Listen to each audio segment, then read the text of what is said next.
दोस्तों नमस्कार, जोहार। ही चलते हैं झारखंड सुबह की ताजा खबरों की ओर, लेकिन उससे पहले अगर आपने अभी तक इस चैनल को सब्सक्राइब नहीं किया तो सब्सक्राइब कर लें, जिससे कि आपको झारखंड सुबह की ताजा खबर रोजाना मिलती रहे। पहली बड़ी खबर, राजधानी रांची G20 के मेहमानों का स्वागत कर रहा। शहर में जगह जगह बैनर और पोस्टर लगे हैं। रांची G20 के मेहमानों को जोहार कर रहा। शहर के चौक चौराहे जगमगा रहे। कई चौराहों पर शानदार लाइटिंग की गई है। सुरक्षा के मद्देनजर हर स्थिति से निपटने के लिए जवान तैनात हैं। आपात स्थिति से निपटने के लिए एम्बुलेंस भी तैनात रखा गया है। हर मौके पर एक्टिव रहने का आदेश दिया गया है। कई देशों से लगभग 60 लोग बैठक में शामिल होने पहुंच रहे। संभावना यह है कि मेहमानों की संख्या और भी बढ़े, क्योंकि अब भी कई के एक्रीडेशन विदेश मंत्रालय में है। अगर उन्हें अनुमति मिलती है तो संख्या और भी बढ़ सकती है। राज्य के पश्चिम सिंहभूम में IED बम का शिकार हुए ग्रामीण, एक व्यक्ति की मौत, महिला गंभीर रूप से घायल। एक महीने में 5वीं घटना है। पश्चिमी सिंहभूम के गोइलकेरा थाना क्षेत्र में नक्सलियों के द्वारा लगाए गए IED बम की चपेट में आने से एक और ग्रामीण की मौत हो गई। ईचाहातू गांव निवासी 52 वर्षीय कृष्णा मूर्ति और उनकी पत्नी 45 वर्षीय नंदी पूर्ति इस बार IED का शिकार हुई। राज्य में नई नियोजन नीति लाएगी झारखंड सरकार। कैबिनेट में लाया जाएगा प्रस्ताव, स्वास्थ्य मंत्री ने किया ऐलान। स्वास्थ्य मंत्री बन्ना गुप्ता ने कहा कि होने वाली कैबिनेट की बैठक में नियोजन नीति आ जाएगी। ये भी कहा कि नई नियोजन नीति में युवाओं की भावनाओं का ख्याल रखा जाएगा। साथ ही ये भी कहा कि सरकार अब की बार नियोजन नीति पूरी पारदर्शिता के साथ तैयार कर रही है। युवाओं से राय मांगी गई है। ये भी कहा कि सर्वे में जो बातें सामने आई है उस पर सरकार गंभीर है। बन्ना गुप्ता ने कहा कि हमारी सरकार की मंशा साफ है कि जो राज्य की जनता चाहेगी उसी के हिसाब से काम होगा। हम राज्य की जनता पर जबरन नीति थोपने वाले नहीं है। पूर्व की सरकार ने इतने काले कारनामे किए हैं जिसे साफ करने में समय लग गया है। 2 महीने से नक्सलियों के कब्जे में है पश्चिम सिंहभूम के 2 गांव, चारों तरफ लगाए गए बम।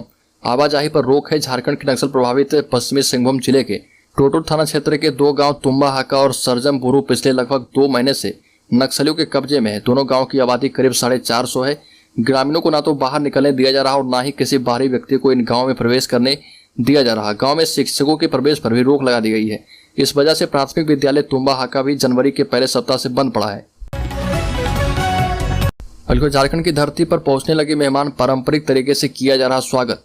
झारखंड की राजधानी रांची में 2 मार्च 2023 को होने वाली G20 की बैठक में शामिल होने के लिए देश विदेश के मेहमान पहुंचने लगे हैं और 1 मार्च को रिपब्लिक ऑफ कोरिया से मिस योयुन जुंग पार्क एवं सिंगापुर से मिस सियान थे और डॉक्टर BN एलिजा भगवान बिरसा मुंडा एयरपोर्ट पहुंचे। मेयर आशा लकड़ा, दीपक प्रकाश समेत अन्य लोगों ने अतिथियों का जोरदार स्वागत किया। इसके अलावा ISA के प्रेसिडेंट और MD राहुल बलवाकर, उनकी पत्नी नेत्रा बलवाकर ने सभी विदेशी पर्यटकों का स्वागत किया। राज्य में वित्तरहित संस्थानों की होगी ग्रेडिंग, इसी आधार पर मिलेगा अनुदान। झारखंड के वित्तरहित शिक्षण संस्थानों को ग्रेडिंग के आधार पर अनुदान मिलेगा। इसके लिए वित्तरहित शिक्षण संस्थान 3 ग्रेड में बांटे जाएंगे। A ग्रेड में जहां वर्तमान में मिल रहे अनुदान से 4 से 5 गुना ज्यादा अनुदान मिलेगा, वहीं B ग्रेड में 2 गुना अनुदान और C ग्रेड में वर्तमान में दिया जा रहा अनुदान दिया जाएगा। संस्थानों की भूमि, भवन, लाइब्रेरी, प्रयोगशाला, रिजल्ट, छात्रों की उपस्थिति, स्मार्ट क्लास, खेलकूद मैदान, ऑडिट, वेतन भुगतान के आधार पर ग्रेड का निर्धारण किया जाएगा। स्कूली शिक्षा एवं साक्षरता विभाग इसकी तैयारी कर रहा। वित्तरहित शिक्षण संस्थानों की तैयार हो रही रूल बुक में इसके प्रावधान किए जा रहे। मुख्यमंत्री हेमंत सोरेन का विपक्ष पर बड़ा प्रहार, कहा कि पूजा सिंघल आपके कार्यकाल की देन है। मुख्यमंत्री हेमंत सोरेन ने सरकार की ओर से जवाब देते हुए विपक्ष पर कड़ा प्रहार किया और कहा कि निलंबित IAS अधिकारी पूजा सिंघल आपके कार्यकाल की देन है। मनरेगा घोटाला भी बीजेपी सरकार की देन है। CM ने कहा कि आपके शासनकाल में गुजरात और महाराष्ट्र का विकास हुआ, जबकि आपने यहाँ लंबे समय तक शासन किया है, तो झारखंड क्यों पीछे रह गया। ये भी कहा कि आप तो उस वर्ग से आते हैं जिनके पास पैसा, ताकत, बुद्धि सब कुछ है। हम तो आदिवासी हैं। आपने राज्य का विकास क्यों नहीं किया, झारखंड पीछे क्यों रह गया। राज्य के हजारीबाग जिले में रामनवमी और होली पर्व को लेकर शांति समिति की बैठक। आपको बता दें कि रामनवमी, होली एवं शबे बारात पर्व को शांतिपूर्ण एवं आपसी सौहार्द के साथ मनाए जाने को लेकर समाहरणालय सभागार में विधि व्यवस्था की समीक्षा बैठक उपायुक्त नैन्सी सहाय एवं पुलिस अधीक्षक चौथे मनोज रतन की संयुक्त अध्यक्षता में हुई और बैठक में उपायुक्त ने उपस्थित अधिकारियों को संबोधित करते हुए कहा कि आगामी रामनवमी, होली त्योहार को लेकर प्रशासन की तैयारियों के बाबत यह बैठक आयोजित की गई। रामनवमी, होली त्योहार को लेकर सभी लाइन डिपार्टमेंट यथा पेयजल विभाग, बिजली विभाग, स्वास्थ्य विभाग, फायर सेफ्टी नगर निगम को चुस्त दुरुस्त रहने का निर्देश दिया और कहा कि शहरी एवं ग्रामीण क्षेत्र में पेयजलापूर्ति को दुरुस्त करने सहित रूट लाइन में पड़ने वाले खराब चापा नलों का आकलन करते हुए मरम्मत करें। राज्य के रामगढ़ जिले में मतगणना की तैयारी पूरी। काउंटिंग हॉल में लगे 40 टेबल। रामगढ़ विधानसभा क्षेत्र उपचुनाव की मतगणना की तैयारी पूरी हो चुकी है। मतगणना के लिए 40 टेबल लगाए गए। 11 राउंड में रामगढ़ विधानसभा उपचुनाव की मतगणना पूरी हो जाएगी। कुल 405 बूथ के लिए मतगणना कर्मचारी को प्रशिक्षण भी दिया जा चुका है और बताया गया कि सुरक्षा को लेकर रामगढ़ कॉलेज के प्रवेश द्वार से लेकर अंदर तक सीआरपीएफ के जवान लगाए गए हैं। अधिकारियों और कर्मचारी के प्रवेश के लिए अलग द्वार बनाए गए हैं, जबकि काउंटिंग एजेंट और उम्मीदवारों के लिए अलग से द्वार बनाए गए। माओवादियों ने मिसिर बेसरा को बनाया ईआरबी का सुप्रीम कमांडर। नक्सली प्रशांत बोस की ले लिए जगह। माओवादियों के खिलाफ अभियान में सुरक्षा बलों को कई अहम जानकारी और दस्तावेज मिले हैं। मिसिर बेसरा को माओवादियों ने ईआरबी का सुप्रीम कमांडर बनाया है। इससे पहले प्रशांत बोस ईआरबी का सुप्रीम कमांडर था। 1 करोड़ के इनामी कमांडर मिसिर बेसरा को माओवादियों ने अपने ईस्टर्न रीजनल ब्यूरो ईआरबी का सुप्रीम कमांडर बनाया। माओवादियों के ईस्टर्न रीजनल ब्यूरो के अंतर्गत झारखंड, बिहार, बंगाल, यूपी और पूर्वी भारत के राज्य आते हैं। ईस्टर्न रीजनल ब्यूरो का मुख्यालय सारंडा है और सुरक्षा बल और एजेंसियों को माओवादियों के खिलाफ अभियान के दौरान कुछ दस्तावेज और जानकारी मिली है।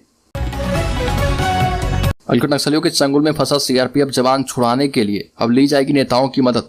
54 दिनों से है लापता। सरायकेला जिले के राजनगर का रहने वाला सीआरपीएफ 197 बटालियन का जवान बादल मुर्मू पिछले 54 दिन से लापता है और इसकी पूरी संभावना जताई जा रही कि वर्तमान में वो नक्सलियों के चंगुल में है। यही वजह है कि उसे छुड़ाने के लिए सीआरपीएफ लगातार कोशिश कर रही है। सूत्रों की माने तो सीआरपीएफ और जिला पुलिस के वरीय अधिकारी क्षेत्र के राजनीतिक राजनेताओं से संपर्क कर इस मामले में मदद मांगने पर विचार कर रहे हैं। साथ ही साथ एएसआईबी एवं आईबी को भी उसके बारे में पता लगाने की जिम्मेदारी दी गई है ताकि उसे सुरक्षित लाया जा पाए। सीआरपीएफ जवान बादल मुर्मू 6 जनवरी 2023 से ही लापता है। 197 बटालियन के कमांडेंट ने 7 जनवरी को स्थानीय मुफस्सिल थाने में बादल मुर्मू के लापता होने की रिपोर्ट दर्ज कराई है। राज्य के गुमला जिले में नाबालिग लड़की का अपहरण करके सामूहिक दुष्कर्म 3 आरोपी युवक गिरफ्तार, 1 फरार है। गुमला में एक नाबालिग लड़की हैवानियत का शिकार हुई और 4 हैवानों ने मिलकर उसकी अस्मत तार कर दी। वहीं सबसे ज्यादा अचरज की बात तो यह है कि आरोपी युवकों को सजा दिलाने के बजाय पंचायत में मामले को सुलझाने का प्रयास किया गया। हालांकि पुलिस को इसकी भनक लग गई और तीनों आरोपियों को गिरफ्तार किया गया है। गुमला थाना क्षेत्र इलाके में एक नाबालिग लड़की को अगवा कर सामूहिक दुष्कर्म का मामला प्रकाश में आया है और जिसमें से ग्रामीणों ने 3 युवक को पकड़ लिया है, जबकि 1 युवक फरार है। झारखंड विधानसभा में उठा पलामू सांप्रदायिक घटना मामला। बीजेपी विधायक कुशवाहा शशिभूषण मेहता ने सरकार से जांच कराने की रखी मांग। कहा कि मस्जिद के अंदर पत्थर और पेट्रोल बम कैसे आ जाते हैं। झारखंड विधानसभा के बजट सत्र के दूसरे दिन जहां सदन के बाहर सत्ता पक्ष के विधायक लोबिन हेम्ब्रम ने सरकार के खिलाफ प्रोटेस्ट किया, वहीं विपक्ष ने भी सरकार को घेरा। इसके साथ ही सदन के भीतर पलामू के पाकी में हुए सांप्रदायिक घटना मामले को उठाया गया। बीजेपी विधायक ने इस मामले को सदन पटल पर रखा। सदन पटल पर अपनी बात रखते हुए विधायक कुशवाहा शशिभूषण मेहता ने कहा कि सरकार इस बात की जांच कराए कि आखिर मस्जिद के अंदर पत्थर और पेट्रोल बम कैसे आए। जब वो पटल पर अपनी बात रख रहे थे तब जामताड़ा विधायक इरफान अंसारी ने इसका विरोध कर दिया। सदन में बोकारो के विधायक बिरंची नारायण ने कहा कि सरकार ने राज्यपाल से झूठ का पुलिंदा पढ़वाया है। चूंकि सदन में राज्यपाल सरकार की बात करते हैं और उनसे झूठ बुलवाया गया।